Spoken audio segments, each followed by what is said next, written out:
Great, thank you very much. Actually not sure what else there is to say. I think it's been covered quite comprehensively by everybody, well trailed anyway. So I want to talk to you a little bit about kind of the background to the document, how we came about with the principles, and I'm just going to pull out a kind of couple of the principles to talk through in a little bit more detail with you this afternoon. So what we've been doing, I suppose, over the last few years, you might have seen our Audit Scotland reports that have largely around about digital have been around the things that have gone wrong. So the big national central government projects that haven't gone quite as people anticipated or wanted them to, spent quite a lot of money, and we've come in to have a look and to see what's gone wrong and done a report on that, taken it to the Parliament, and there's been kind of quite a lot of scrutiny of some of these big programmes. What we found after doing a number of these, that we were saying the same things over and over again, the same themes were coming up. We looked at work by the National Audit Office and we were saying the same things that they'd been saying. So what we wanted to do was to kind of pull things together, so to produce a kind of these principles which were kind of the key themes that we kept on coming across. Really we wanted to do it to kind of to start having a conversation with people, to start opening things up, to talk about why these things keep on happening. I mean, when you look at it, none of it's really rocket science. You kind of look through the document and you go, well, it's a lot of common sense. And it is, you know, it's things we all know about, but there's something intrinsic in these that keeps on happening. So what we developed was these 5 key principles around planning, governance, users, leadership, and strategic oversight and assurance. And what we did was we then kind of put beneath that, you probably won't be able to read it that well from there because I can't even read it from here, but we put sub-principles underneath that to kind of give it and put a bit more detail behind it. And what we did as well was we noted that skills and capacity was a huge issue, and rather than making that a separate principle, we embedded it all the way throughout the document as well. And what we did, we pulled on our own work, we pulled on the work of others, so I've mentioned the National Audit Office, but we also looked at audit agencies across the world, so ones across Europe, from Australia, from Canada, to look to see, well, what kind of themes are coming out from their work. And actually, it was depressing and reassuring in equal measure that actually everybody was saying the same thing and had been for quite a while. So we've put throughout the document case studies from our work, but also from other work as well, to kind of to try and bring the principles to life a little bit and to illustrate the point. It's quite a high level document. We didn't want to go into too much detail. We wanted to make it something that people would use and would read and would actually just engage with others on when we discuss these things. So I said I was going to kind of pull out just a couple of the key ones for you, and actually this was one of my favourite quotes that we put in the document, that digitising effectively is not simply about the technology, it's mostly about the people. And this kind of echoes what Martin said the very first thing this morning, that people by default, digital by design. And I think in a way this is why this is so difficult, because it's about people, it's about change, and those kind of intangible factors that make these projects very, very difficult. I said earlier that skills and capacity was a huge issue, and it's one we came across time and time again, in the fact that it's not just the technical skills, it's not just the programme management skills, but we're also talking about procurement, we're talking about change management, and we're also talking about skills throughout the organisation. So we're talking leadership having the right skills, we're talking about boards and elected members and non-execs having the right skills to be able to scrutinise and look at programmes. We're also talking about as well that actually the people who are going to be affected by the change being involved and having the right skills to be able to kind of carry that change through. So many times we've seen a programme set about doing something to try and deliver the change and then just hand it over to a new group of people to try and deliver it. That doesn't work. The people there don't understand what's been happening.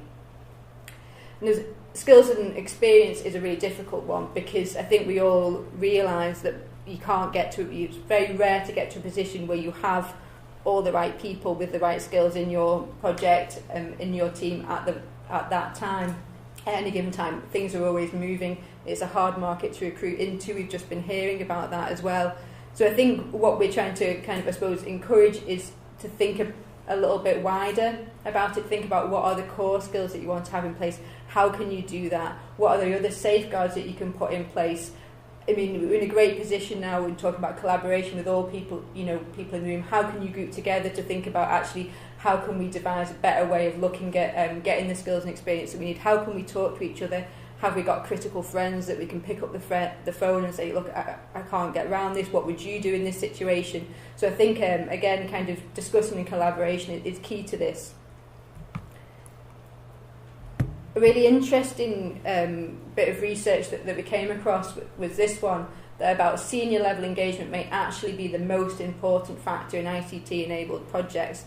And this is really about getting the buy-in to it, is getting leadership to understand what it is that is needed, and once you've got that buy-in from the top, that really can filter down. Setting that tone at the top is really important so that it filters down throughout the organisation so people understand why it's important, why we need to do this.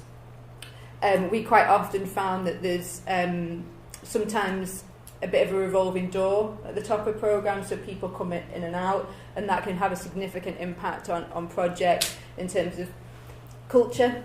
So again, what we found was that actually culture played a huge part in the success of programmes, and I think that's one of the things that we don't really talk about that much. Culture is one of those things that because you can't really pin it down, it's quite hard to define, so we find it quite hard to kind of to put it as a success factor. And what we found was that it's actually culture between teams, cultures within teams. You've got people, for example, if you're relying quite heavily on digital contractors, they come in with don't understand how the public sector works, got a different way of working, and you've got blended teams that sometimes can find it quite hard to work with each other. And again, it's not an easy one to fix, but it's where leadership can have a really important role in trying to set the right culture throughout the team, and trying to recognise that there are cultural differences and different ways of working, and again just opening up that conversation to say actually this could be an issue, we need to talk about it, and we need to find a way of working around it. Colin also mentioned earlier around about assurance and the kind of the programme assurance that you're looking to put in place. Obviously, being Audit Scotland, we do like assurance and these kind of regimes, but it's quite interesting that when we looked for what other countries had put out and what the research was, there was quite a big report that the Northern Territory in Australia had done. They did a huge amount of research looking across the world, and they found that actually assurance, having some kind of assurance framework in place was a key factor and a necessary thing. Assurance is one of those things I can completely understand. It's quite a scary position to be in, to have someone come in and mark your homework and that kind of thing. But actually, I think one way of thinking about it is it's what do you need as a team? You want to be sure that your project is ready to go into the next stage. You want to have the confidence that it is ready, that it's going to be a success. So actually it's thinking about, well, actually, what is it that I want checked? What is it where I need assurance? Where is it that I'm not too sure about and I need some additional expertise to come in and tell me whether I'm ready to move on to the next phase or not? It might be where you've potentially had some skills gap throughout the project, so you just need an extra check that you're ready. But it's all about building it into the process and being ready for it and being prepared for it. And again, having that culture that actually we want to learn, we want to know. We're not afraid of it saying actually you're not quite ready to go on to the next stage. You need to do a bit more. That's fine. That's part of the process. That's how we learn. I think one of the key things through all of this is, we're talking earlier about kind of risk appetite, and I think it's always strange for kind of auditors to hear, for people to hear auditors say, oh, we want you to take risks.